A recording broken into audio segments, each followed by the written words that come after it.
Swing with brace and sheet. Swing with brace and sheet. Hold the pennant line. Hold the pennant line. What are you doing? What are you doing? No, what are you doing? What are you doing? No, what are you doing? What are you doing? Captain gives orders on the ship. The captain of the ship is giving orders. My ship makes me captain. They be my charts. That makes you chart man. My name is Richard Dix, and this is How Did That Happen? A podcast where I look at everyday things or events and try to figure out how they came to be. Every week I will research one topic, and by the end of the episode, I hope to truly have the answer to the question, how did that happen?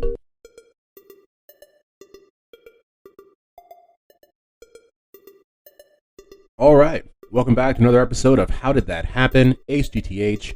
This week we are talking about pirates. I believe this is episode 70. We are just cooking along here.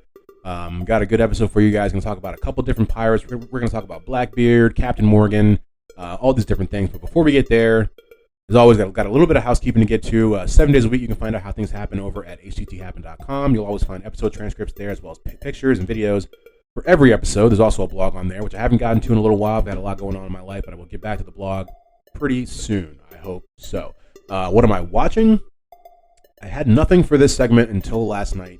And literally somebody just tweeted the link to a free, a free watching of the Super Mario Brothers movie, and I did. I watched it. It was good. I watched it for free on my phone at like 10 o'clock last night, and yeah, I didn't have to pay for it. It was pretty cool, and so it was a pretty good movie. Everybody told me they liked it before, so I kind of had some pressure and expectations to live up to, but it pretty much met my expectations. It was a decent movie. I'm not big into animation. I played Mario when I was a kid, but like haven't really thought about it in a long time. So it was cool to see that. A lot of things kind of light bulb in the brain, like, oh, that was cool. Like it was, you know, and that's what I heard from my friends. They were like, it's nostalgic, and that's what it is. Is there room for a second movie? I think, of course, they can always make one. I just don't know if it's necessary, but they made so much money off of it. Of course, they're going to do that. It was cool to see Seth Rogen as the voice of Donkey Kong. It took me forever, honestly, until he laughed. I didn't know whose voice it was, and then he did the laugh, and I was like, it's Seth Rogen. So yeah, it was cool. I'll check it out. Like I said, maybe go to the theaters for it, or go on Twitter and just search it up, because everybody was dropping the link last night for whatever reason. I don't know. I was just searching, scrolling, and there it was. Yeah, so what am I listening to? This week I have another kind of throwback to the original part of the segment, the reading substitution. This week I am reading Tom Felton's book, Beyond the Wand. And if you don't know who Tom Felton is, he is Draco Malfoy from Harry Potter, if you don't recognize the name. He, as a lifelong Harry Potter fan, I'm eating this up page by page. I love to hear just little bits and pieces. I mean, he even says something like, you didn't realize in the first movie, he finds out his parents are getting a divorce, like in real life, like his actual parents, while he's playing Draco Malfoy. He's like 12 years old. It's a lot, so just to take in, and just it's always good to hear the other sides of the story, and it's really interesting. And the foreword is done by Emma Watson, and so I can only hope that the epilogue is done by Daniel Radcliffe. Who knows? We don't know. Well, let's see. I want to get the mini-so plug in here before we get to breaking old news. Every other week on Mondays, we do a bite-sized bios where I profile people from history and just kind of give you a little minute, little bite-sized part of their, kind of put their life into a elevator pitch, if you will. Kind of give it 10 minutes, tell me who this person is. Boom, we're out of here. And we talked about John Cena last week. We found out that he is a multifaceted individual. I even play a track from his Platinum album, and it actually wasn't that bad. We talked about what he's up to now and all that good stuff, so definitely check that out. That's every other Monday. Basically, if you know now, we've changed the format for How Did That Happen and Bite-Sized Bios. It is every 2 weeks we do a How Did That Happen, and then every other week we do a Bite-Sized Bios that kind of goes with that. Let's see, I don't know if there's much else to say. Before we get to breaking old news, if you like what you hear here, always give us a like and subscribe wherever you find this. Maybe even 5 stars if you feel so inclined, or as I always say, give us 2 stars and tell us why you didn't want to give us 5 stars, because constructive criticism is always welcome. Let's see, so that's pretty much it before we get to breaking old news. Yeah.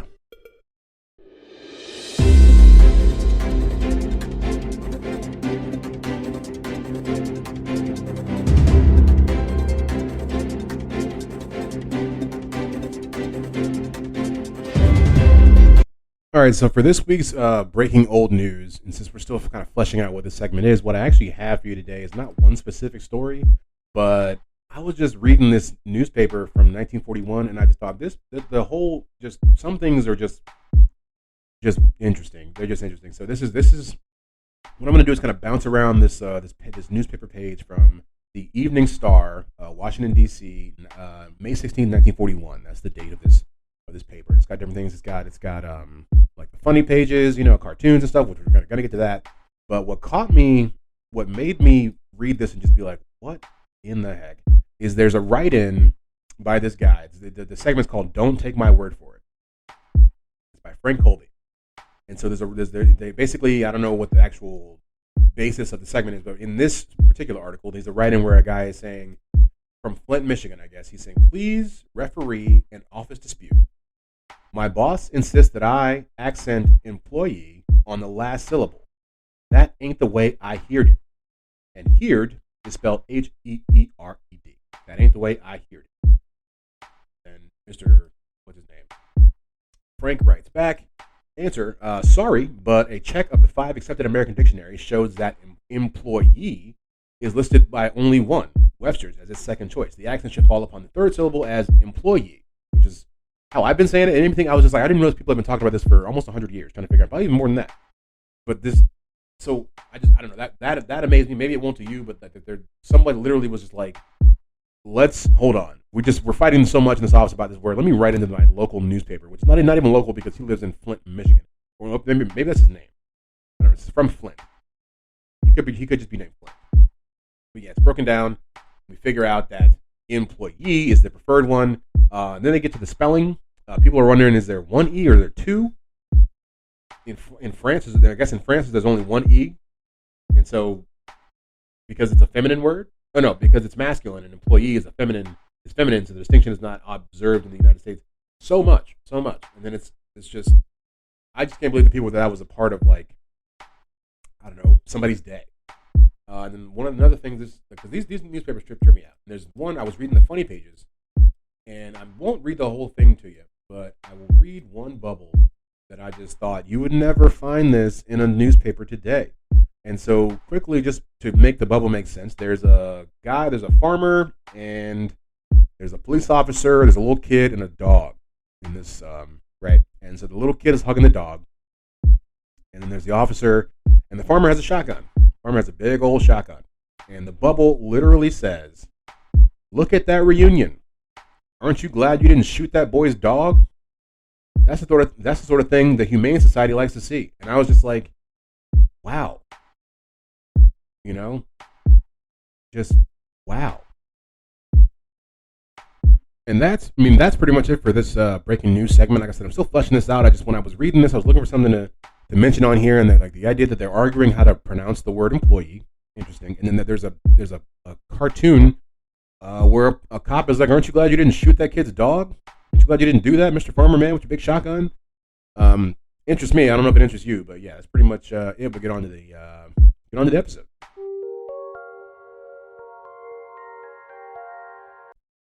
Okay, so today we are going to talk about pirates. And I got a lot of information for you guys. Hope I can get to it all. Hope it finds a way, into your brain and your hearts, maybe. And so the meaning of piracy was first kind of used, I believe what does they say in here, in the 17th century? But the idea of pirates go back even further than that. And I'm not sure if I'm saying that correctly. As it appears the word pirate or pirato was first used in 140 BC by the Roman historian Polybius. I bet it's Polybius. Look at me. Getting pretty good. And so the Greek historian Plutarch, when he was writing in 100 AD, gave the oldest clear definition of piracy, and he said pirates are those who attack without legal authority, not only ships, but also maritime cities. And what I found here, and we'll get into a little bit later, I didn't realize how closely pirates would work in conjunction with, like, governments, like the crowns of certain countries. Like, it was always in an unofficial capacity, but like they were a lot of times doing the bidding of the country, like maybe Spain or England or France, but like they wouldn't be like in the English military, or they wouldn't be a part of the English Navy. Like the king would just kind of be like, hey, I need kind of this stuff done over here, and give you some money if you do that, in the name of us, but like not really us, wink wink, that type of stuff. That's how a lot of piracy actually happened. And piracy was also described in Homer's The Iliad and the Odyssey, and that's something I never really thought about until I did this research. My first, of course, when you think pirates, you think, the matey and all that, skull and crossbones, all that good stuff. But piracy has been around for a couple thousand years, pretty much probably as long as people have been roaming the seas. And we'll get to all the different types of pirates, hopefully at least a lot of different types. I'm going to even tell you guys about Vikings, a little bit later on. One of the oldest documents that we have that describes pirates dates back to 1350 BC, and it's actually an inscription on a clay tablet. Excuse me. And it talks about freelance Mediterranean shipping attacks in North Africa. That's what they were kind of inscribing on the tablet, as they were getting, I guess, pirated in North Africa. Greek merchants who traded in ports in Phoenicia and Anatolia would occasionally allude to piracy, which I guess, like I said, it's always whenever you find people doing sea trade, you'll find someone trying to take it. Which you pretty much see that with anything. Whenever there's someone doing something, someone's trying to also get something for free. And so I've got a lot of information here about like pirates back in the second century. This would definitely be on the website. I'm not sure how much of this I want to go into. It says things like the second century Eastern Mediterranean was under the supervision of the Rhodians, Rhodeans, and they tried to stop piracy. There was the Lycian pirates who were pirates for like 1,000 years, looks like, or something like that.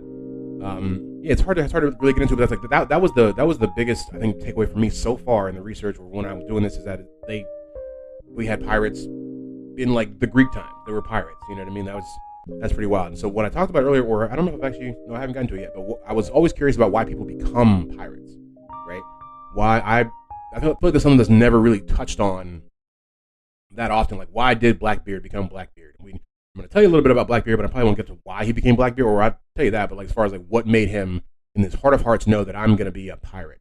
I've just always been curious about it. After doing some research on it, I have a little bit of an explanation. So in England, there was social disruption, right? Small farmers were forced off the land by ruthless landowners, and smaller tradesmen were challenged by larger businesses. So basically, like the people who had been on the small farms couldn't make a living on their small farms anymore.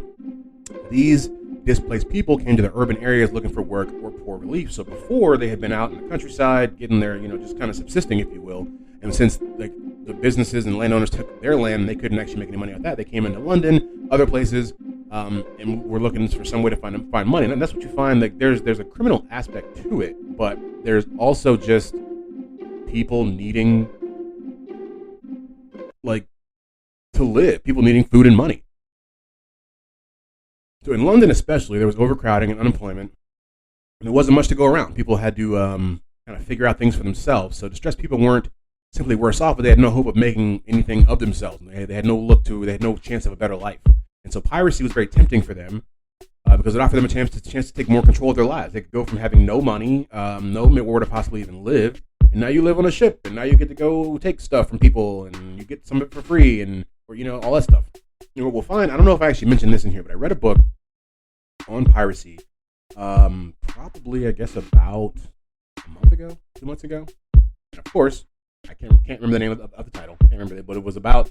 It actually had a lot of pirates in there, but what it talked about was the idea of how organized and controlled the actual pirate ship would be. You would think it'd just be a bunch of dudes that are just heathens, right? But no, there was like they voted on like usually where they were going to go attack. They were usually like the amount of money they were going to get from whatever the treasure or whatever was already kind of like predetermined and set out.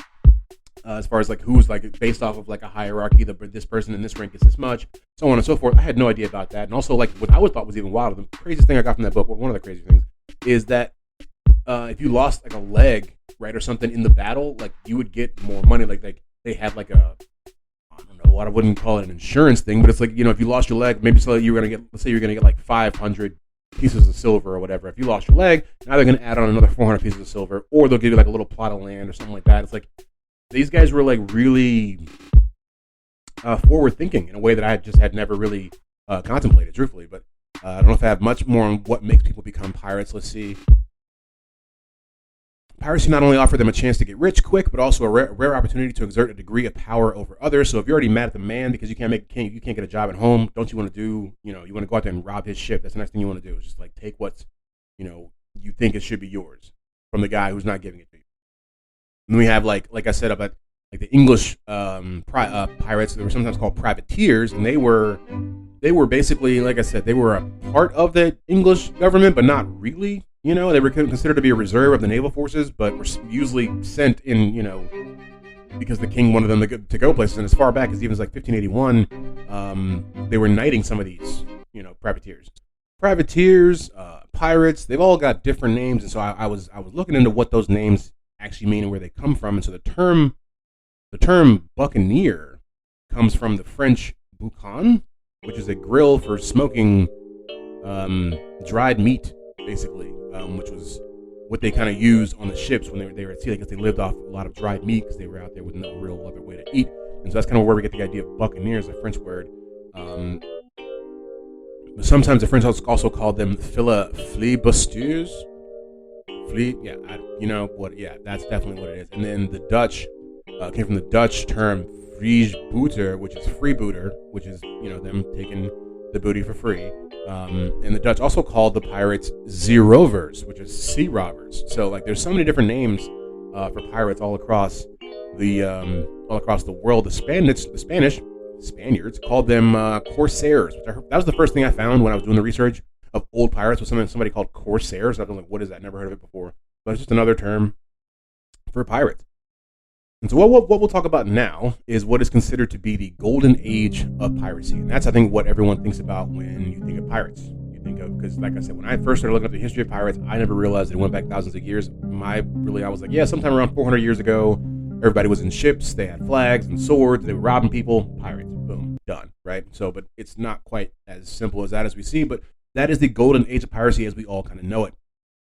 And so historians mark the golden age of piracy to start at around 1650, which is right after the wars of religion. Because if you know history, which I'm not saying that I do, but there were a lot of religious wars in the early part of the first millennia, I guess, and then also in the second part, back and forth, France, England were going to doing the Crusades, stuff like that. We did like 3 or 4 Crusades or whatever. So after that was done, and the European countries could allow themselves to kind of resume their development of their colonial empires, meaning they're now spreading their control, if you will, onto other continents, which requires ships and trading. That's kind of what brings the golden age of piracy. This involved considerable, like I said, seaborne trade and a general economic improvement. There was money to be made and or stolen, and much of it was out there on the seas. The French buccaneers had established themselves on northern Hispaniola as early as 1625, but lived at first mostly as hunters and cattle, farmers, rather really more than robbers. They transitioned into full-time pirates really in a more gradual way, in part by maybe I guess the Spanish kind of forced them into it. The Spanish were trying to wipe them out. They were trying to kill them. They killed the animals they were eating and tried to kill them as well. And this is actually what led the buccaneers to go to an island called Tortuga, which I believe is mentioned in Pirates of the Caribbean, and it was actually one of the main pirate islands that existed during this time. It's actually real. I didn't know it actually. It's real, and we're going to tell you a little bit about Tortuga now. The growth of buccaneering on Tortuga was augmented by the English capture of Jamaica from Spain in 1655. The early English governors of Jamaica freely granted letters of marque to Tortuga buccaneers and to their own countrymen, while the growth of Port Royal provided these raiders with a far more profitable and enjoyable place to sell their booty. It's fun getting to say booty. So in the 1660s, the new French governor of Tortuga, Bertrand de Ogeron, he provided privateering commissions both to his own colonists and English cutthroats from Port Royal. So basically, he's receiving, the pirates are getting received very well at this island, so they just keep going there. And they said it's a place of just debauchery, as you would expect from the type of clientele that frequents that. Another important pirate town was a town called Port Royal, as I mentioned earlier, and it was a coastal town located in Jamaica. In the 17th and 18th centuries, it was one of the largest cities in that area, of the Caribbean colonies, really kind of overall. And so between 1655 and 1680, during a war with Spain, the city of Port Royal became a famous buccaneer hideout with an excellent strategic position. Many buccaneers used Port Royal as a main base for their operations, so that's kind of what made that city into what it is. And so it went from a peaceful city and transformed into a criminal nest, crime den. There were hundreds of brothels and taverns. People called Port Royal the richest and wickedest city in the world. I don't know about you, but when I hear that stuff, I just kind of want to see it from my own eyes. It's like Vegas, but with no cameras. I guess, and a lot of probably lacking a lot of moral fortitude, I'm guessing. So I just want to see what the quote richest and wickedest city in the world looks like. And so from 1670, Port Royal's influence became even larger. The legality of the trade of slaves, sugar, and plundered goods made the city of Port Royal a mercantile center of the Caribbean region. And what we'll find also here is that I didn't realize how closely the piracy was tied in with the actual like transatlantic slave trade, because they would end up robbing some of those ships for usually for just like the produce, or I think that like the sugar or stuff they could get, but I think they also took the people too. And definitely I think there was even evidence and stories of some slaves turning into pirates from whatever reason. You know what I mean? Things happen. It's like we found out last week or 2 weeks ago that there's black Amish people. Who knew, right? Who knew? And it reminds you, not to get biblical, but like the idea of like the whole like Sodom and Gomorrah thing, and then because this was just like such a crazy kind of place where anything goes.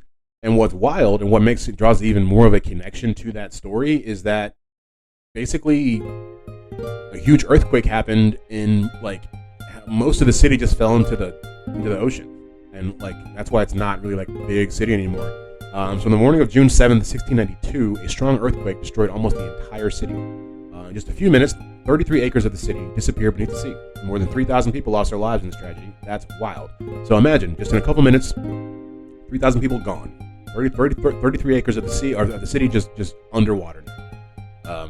They called it God's punishment on this wicked city, which, like I said, also with the Sodom and Gomorrah references that I'm making here, it's kind of, I think at some point, you know, it's got to turn around, I guess. And so the earthquake itself was not, I guess, as strong as, you know, you would think it would have to be to kind of take a whole city. But the city was built in a sand pit, and so without proper foundation, the entire streets just slipped into the sea. So they weren't really prepared for being a real city, which is kind of what it makes sense. It was just a small place that ended up kind of blowing up due to the pirate, you know, kind of fad that was happening during that time.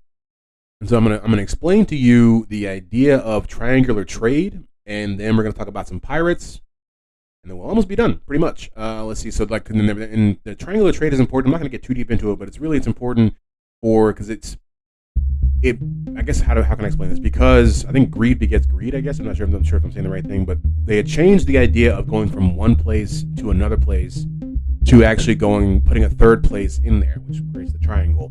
The term represents the tendency of merchant ships to travel not between two ports, but to maximize the profits by sailing to 3 continents. And this kind of trade evolved not only out of needs and offerings of particular markets, providing finished goods to undeveloped regions, so on and so forth, shipping raw materials from newly discovered lands back to Europe, but also because of the trade winds that were present on the Atlantic. So they were following the actual natural trade winds. And during the height of the 17th and 18th century, which is really like the really big, it's where we see pirates being what they are in movies. One arm of the several types of triangular trades was always connected with the transport of slaves. Like I said, I had no idea how close the slave trade also had to do with piracy. And so an example of triangular trade would involve the sailing of ships filled with manufactured goods from Europe to equatorial Africa, where they collected African slaves, and from that, and then traveled westward to the Caribbean islands. Due to the poor conditions on those ships, a lot of slaves would actually die during that time. So that's three locations. It's like you're leaving here where you're taking it to equatorial Africa, where you normally go back to England. You're taking the slaves you picked up from England down to the Caribbean, and you got to go back from the Caribbean back to England. Boom, that's the triangle. And so what I think why it's important, obviously, is like what we said earlier, is that during this time there was so much money to be made by these different countries. All their money at certain points in time was out on the ocean. You know what I mean? Being transported to and from all these different places. So the pirates, I think this is what really contributes to the whole golden age of piracy. There's just so much stuff out there to be taken. You know, the lanes of trade are so packed and saturated. This is what really creates the pirates that we know today. And it says the actual average travel time for this normal, like what I just described to you, was about a year. It was about a year. And so this was, while it was profitable, you know, it just wasn't. It was a slog. It was tough. You know, poor living conditions for everybody aboard. The ships would also, would make things really hard. And they would end up. They said that people, a lot of times, I guess, because of the deals they would have to make with the slave sellers, the slave traders in Africa, they would end up missing their deadlines to come back to the Caribbean in the Americas. They would get back when the crops were out of season, because they're going there to sell people and take crops back to England. But if you get there when they've already sold the crops and they don't have any, they got to sit there and wait for them to grow. You have to now sit there and wait for the crops to grow just to take it back to where you came from. The whole process is just, there's I wouldn't want to do it. So yeah, that I think is actually a more important part than I think that anybody really knows. It's like you have to have it set up. You never think about it. There has to be treasure out there for there to be a pirate that wants to go get it. And why would there be so much treasure out there? Because all these countries are selling and buying goods from all their new colonial empires that are across the ocean. So now you have to get all of this stuff from one place to the other, back and forth, and hope that nobody takes it from you. It's the same reason why you have police officers sometimes escort people with big deposits to the bank and stuff like that, because you got all that money out there. It just makes it easier for someone else to take it. That's the same thing with pirates. And so one of the main pirates that we know is a man named Blackbeard. Now, little is known about Blackbeard's early life. It's commonly believed that at the time of his death, he was between 35 and 40, but who really knows? Which means that he was probably born around 1680. His name, of course, is not Blackbeard. His name is either Edward Thatch or Edward Teach. But people usually call him Edward Teach, because there's a lot of different spellings of his name, but it usually all comes back to that. And they're even saying that this may or may not have been his name because, like what I was saying before about when they come to London and then, you're kind of in your repute and you want to make some money, you're doing some criminal stuff, you're going to use a fake name so you don't tarnish your family's name. People ask you, what are you doing, or who are you, and you make up a name. So they're saying this man, he made it might be an alias because he didn't want to bring any shame upon his actual family. And that's what was so wild to me also with this stuff, is that these guys, you never think about it. A lot of them they were landowners. Once they made this money as pirates, they were landowners. They had families back in these specific countries.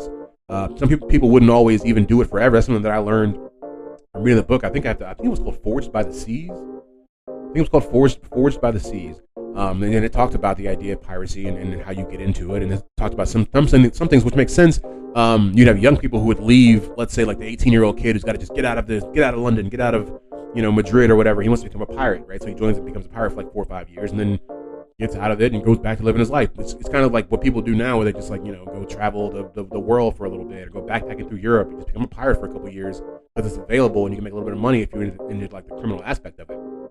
And stuff is way deeper than I think anybody actually even realizes. So the first mention of his beard and appearance, old Edward Teach, was in 1717, I believe. He had taken over this ship in, off Crab Island near Anguilla, wherever that is. And so the captain of that ship, because he didn't die, was back home. He had to kind of say what happened, and he was talking about Teach, and he basically kind of described him as a tall, spare man with a very black beard, which he wore very long. So that, in a nutshell, is how he gets to be Blackbeard. And this is, like I said, the first recorded account of his appearance, and basically where we get the idea of Blackbeard. Later descriptions mention that his thick black beard was braided into pigtails sometimes, which is fun. Sometimes tied in with small colored ribbons, also fun. So this really, really happened. You see this in cartoons all the time, and I've always wondered, they're saying this really happened. Dude really would put ribbons in his beard. We're talking about 300 years ago. There's a man with a beard and ribbons in his beard. And it's said that, I guess, Blackbeard, this is one of the first times, I wouldn't say the first times, but a big thing for him, he knew that his appearance, I guess he was a tall guy, kind of a foreboding figure, and he would, I guess, kind of play up to that, because he knew that more than violence, he also could just play the part of someone mean and probably have to do less violence, which is also true in most facets of life. Because they say he was tall, he had broad shoulders, he wore knee-length boots and dark clothing topped with a wide hat, and sometimes a coat of brightly colored silk or velvet. This dude was like the prince of the seas. He's got braided pigtail beard with ribbons, and he's wearing a silk coat. I mean, little red Corvette, Not much more to mention about him. I think the one thing that I think is interesting about him is he was killed in battle in 1724. When he was killed, he had a letter in his pocket from the governor of the Prince of Carolina, which is present day South Carolina. So he had. It's just you wouldn't think that. Who would have? If I'd have told you that when Blackbeard died, he had a letter from the governor of South Carolina in his pocket, would you believe me? If I didn't tell you, you probably don't believe me now. But it's just there's always a connection. You know what I mean? Everything connects. It's so wild.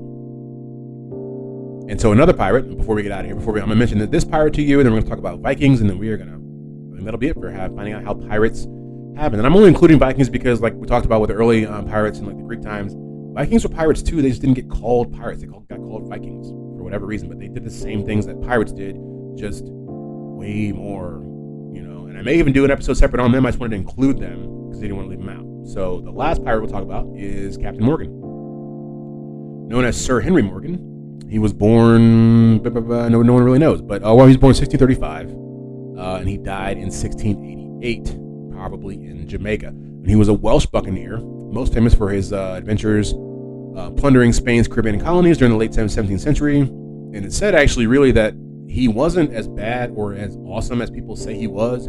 I think later on, one of the guys from his crew wrote all this stuff that made him be like, more salacious and make people want to make a liquor after him, I guess. But he did some stuff. He was a pirate for sure, a pirate for a long time. And he was actually in the book that I read, The Forged by the Seas. I read this like a couple months ago, and they talk about him.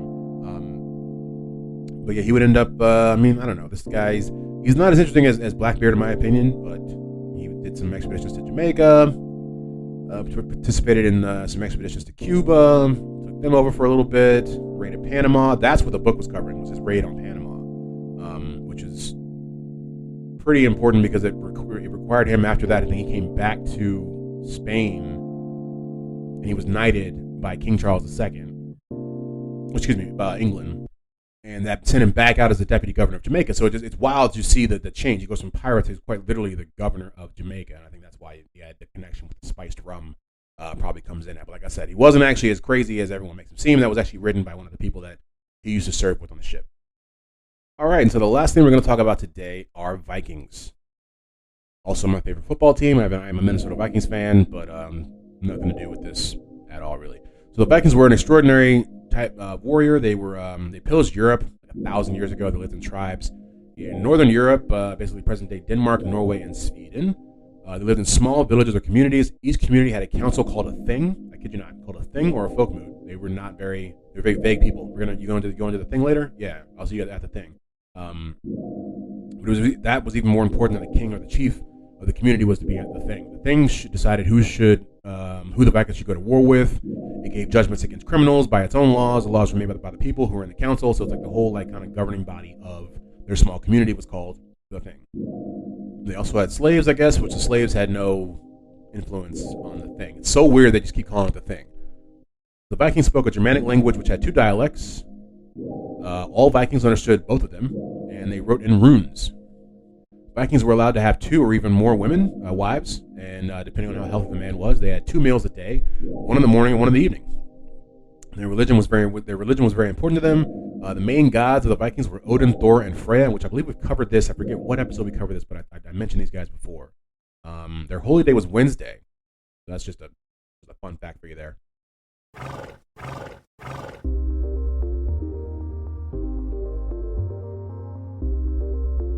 All right, that was another episode of How Did That Happen?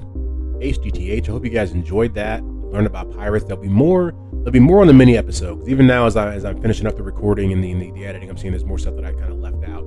But that's why we do the mini episodes. Why we come back every other week and kind of try to recap and rehash and bring things back. But hope you guys liked it. Blackbeard, that was the best one for me. Like I said, he's basically the pirate prince. This man's wearing braided pigtail ribbon beard with silk bright colored coats. I mean, it kind of adds some flair to it. It makes him seem much cooler than what than I had originally envisioned. But yeah, like and subscribe wherever you find this podcast. If you want to give us 5 stars, that's awesome. If you want to give us 2 stars, tell us why you didn't want to give us 5 stars. That's fine as well, because constructive criticism is always welcome. As always, 7 days a week, head over to htthappen.com. You can find all the extras over there. And as always, thank you for pressing play week to week. I really do appreciate you guys. I am working on another podcast, which I have actually recorded a couple episodes for, and I almost was going to put a little sneak peek in here today, but I don't know if it's not quite there yet. But we're definitely in the next couple weeks. You'll be hearing another podcast from me, so keep your eyes and ears peeled for that. And as always, I guess that's it. Thank you guys for coming back, and we'll see you in a couple days, or next week with the next bite-sized bio.